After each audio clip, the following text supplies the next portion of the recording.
Hi, yes, this is Hiro, and today I'm going over the Venus transit in the sign of Taurus, okay, which is very, very ideal for most people. Okay, so this transit is happening from June 17th to July 13th, 2022, okay, so roughly about 4 weeks, which is pretty standard for Venus transiting a sign. So it's moving at about an average pace. Now, one thing is, if I'm sweating in this video, it's because I record this video on my grandparents' phone at his house, and he has the AC turned off upstairs to save money. Typical Gujus, but and I don't have time to wait to turn it on. Okay, I have to get going somewhere after this video. But so just throwing that out there. Now, Venus in Taurus. What does this represent? So we know Venus represents our ability to enjoy, right? So that's why it owns Libra in Taurus, because our main sense of enjoyments, the main one comes from Libra, which is why Venus's preferred sign is Libra, which is, our ability to enjoy with other people. And Taurus is our ability to enjoy physical, material things, right? This is why Taurus is a very earthy sign in general, okay? So Venus in Taurus, basically at a general sense, without looking at any variables right now or anything, just when Venus enters Taurus, or if Venus is in Taurus in your chart or whatever, or in any divisional chart related to that, what that divisional chart represents, it basically means your ability to enjoy material things goes up, okay? Or your enjoyment is more focused on material things, which is good, ideally, okay? So overall, during this time, this 4 weeks, you could feel that you're appreciating physical things a lot more. So what does this mean? Any cars, clothes, food, homes, any comforts in general, okay? You're gonna notice that you're gonna be a little bit more appreciative of them from an enjoyment standpoint, okay? Now let's look at everything else that occurs here. So the main thing I want to look at is, first of all, the fact that Ketu's in Libra and Saturn aspects Libra this whole time, okay? Specifically the ending degrees of Libra, okay? Ketu's at the ending degrees of Libra and Saturn's at the ending degrees of Capricorn, so it's kind of, its strongest aspect is on the ending degrees of Libra, okay? So even though Venus is in Taurus, it still owns Libra, right? So it's going to give some effects on Libra, but basically what this represents, those two there, is that overall, a general sense, and what's happening in your life specifically, you need to look at your dashas and stuff, right? But from an energetic standpoint of what's going on currently, you're kind of going to feel that, I guess you can say, enjoyment related to other people is going to be more karmic. So what does that mean in regards to here? So Venus in Taurus with Ketu in Libra and Saturn and Capricorn aspecting Libra could kind of mean, like, let's just say, you have many enjoyments, right? Like food, cars, whatever, nice clothes. So these experiences could be only with certain people, okay? That's basically what this kind of means at a general sense. In which people, like I said, you got to look at your chart. Where's Libra in your chart? All this kind of stuff. Where Capricorn is and all this, all these other variables, okay? But that's kind of what it means. See if you notice that during this transit, okay? Now, one other thing I want to touch on is that, sorry, it's really hot in here. The Mercury is with Venus, I want to say the first 2.5 weeks out of the 4 weeks, okay? So when Venus first gets into Taurus, Mercury's right at about 9 or 10 degrees, okay? And it's there for 2.5 weeks. So there's about a 9-10 degree gap.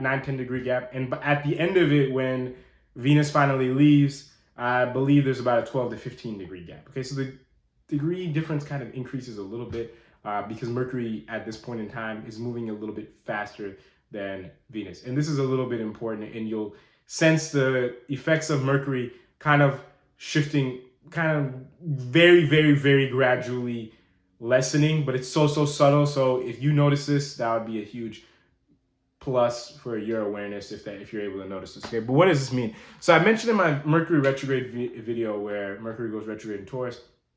Mercury in Taurus is a very interesting placement, right? Because it owns Gemini and Virgo, and Taurus is 9th and 12th from its own signs respectively.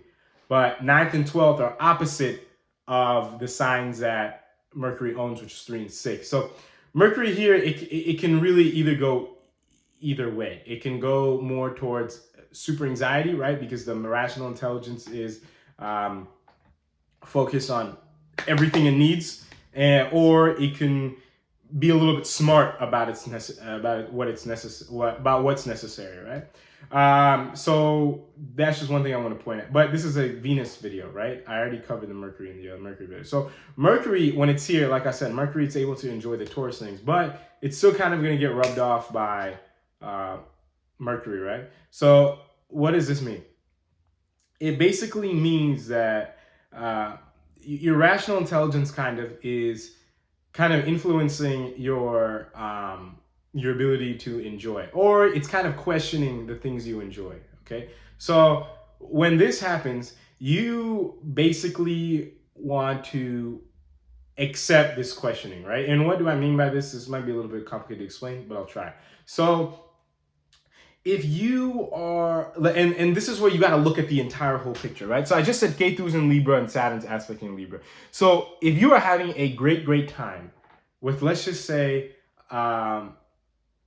somebody, right? Somebody that you don't usually have a good time with, but you're having a good time with them. Let's just say like an old friend you haven't caught up with in a while, okay? Your Mercury's kind of going to try to analyze, like, oh, why is this happening? Blah, blah, blah. What does this mean? All this kind of stuff, right? I would recommend that you don't buy into this too much, okay? Just kind of live in the moment, especially at the beginning. Why do I say at the beginning? Because Venus, at the beginning of Taurus, it's very close to Rahu, okay? So you don't want your Rahu, you don't want some thoughts going in your mind and you're thinking it's the benefic Mercury, and with the benefic Mercury with the Venus right here in its own sign, but it's actually the Rahu in Aries that's kind of still influencing the Venus in the beginning. Okay, so definitely at the beginning of this transit, I'd recommend just trying to, especially when Venus is in Kritika Pada 2 and 3, that just enjoy things for what it is, and if thoughts come up in your brain like, oh, why is this happening, all this kind of stuff, whatever, don't try to question why it's happening so much, but you want to question what is this trying to teach me, or what kind of mental patterns am I kind of being forced to let go of here. Okay, so if it's somebody that, let's just say, you had some little tidbit with a little while ago or something like that, maybe this is trying to teach you to just let go and just enjoy the things that you have in the moment. Okay, so that's kind of what the Mercury portion of this is kind of trying to teach you, especially with the Rahu at the end of Aries still kind of influencing the Venus at the beginning of Taurus. Okay, one other thing is that Jupiter is in Pisces, right? Like I said, you got to look at the whole picture. So when Jupiter's in Pisces, this is great, right? Why? Because Pisces is Venus's exaltation sign. And because Jupiter represents the wisdom. So when the wisdom's in Pisces, you're not going to get too attached to anything that happens, okay? So let's just say, ideally, like from an overall general standpoint of this video, I'm saying. So, okay, so let's break it down. So Venus is in Taurus, you're able to enjoy the material things.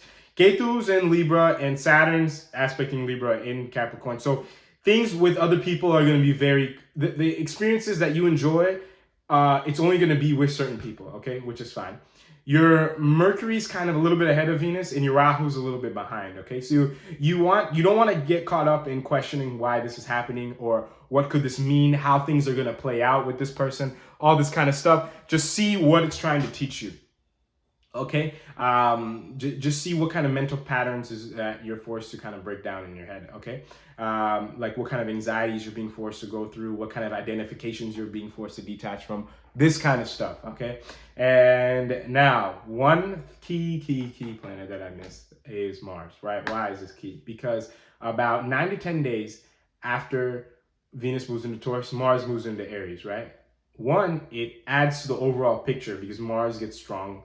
And two, Mars is across from Libra and aspecting Libra, okay? But it's in its own sign. So like I said, each planet throws a seventh aspect, right? Because it's impossible for that planet not to affect the axis it's on, right? Each axis across like 1, 7, 3, 9, 5, 11, whatever, 4, 10, they have such a strong influence on each other, okay? So when Mars goes to Aries, it's really strong, and it aspects the other side, which is Libra. Okay, so what does this mean? So we know that when Mars, and until this transit is over, Mars is only at the when Mars goes into Aries, kind of, I think around June 26th. By the time Venus leaves Taurus, which is what this video is focused on, Mars is only at the beginning degrees of Aries, so it's not really that too close to Rahu yet, right? So I'm kind of not gonna touch on that too much in this video. I'll touch on that more in my Mars and Aries video, which should be coming out in the next few days. But so when Mars goes into Aries, this is what this kind of means. Mars is like your ability to make new changes, get stuff done, right? So when that goes into Aries, this is great because there's two parts to this. One, the actual Mars in Aries, and two, the actual aspect Mars throws on Libra, okay? So what this means is that you're doing stuff for yourself, but because Ketu's in Libra and Saturn aspects Libra and just Venus and Mercury in Taurus in general, like I said, so the Mercury and Rahu aspect but conjunction, you could say, with Venus is kind of forcing you to, while you enjoy, still break down some mental patterns that are not resourceful for yourself, right? Mars in Aries kind of gives you I guess you can say, the motivation and the drive to kind of keep going, right? So if Mars wasn't in Aries, and you might notice this at the beginning when Mars is still in Pisces, because Venus is so close to Rahu, and Venus is at its closest point to Mercury as well, because like I said, Mercury slowly pulls away from Venus very, very slowly throughout this transit, right? So you'll notice before Mars goes into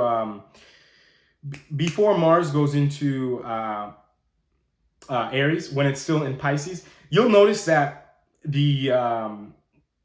that especially because Venus had just come from Kritika Pada 1, which is where Rahu is in, or is very close to being in, you'll notice these mental patterns start to come up very, very quickly, right? But as Venus kind of goes through Taurus, going away from Rahu, Mercury is pulling out more and more in front, and when Mars goes into Aries, June 26th, you'll notice that, okay, you got more of the, and like I said, even though Mars is in Aries and Rahu's far away, Rahu still slightly affects Mars, right? So even though you're still kind of noticing the mental patterns that are brought up as Venus is able to enjoy the Taurus-like things with the condition of Libra as itself, the Mars is giving you that extra motivation, that extra drive to kind of do all this for yourself, okay? And not only the enjoyment, but also the breaking down of, all the mental patterns and stuff like that, okay? So overall, I think I kind of touched on everything in this video. So if you have any questions or comments, as usual, you can let me know. And until next time, I'll talk to you guys later. Thank you very much for watching.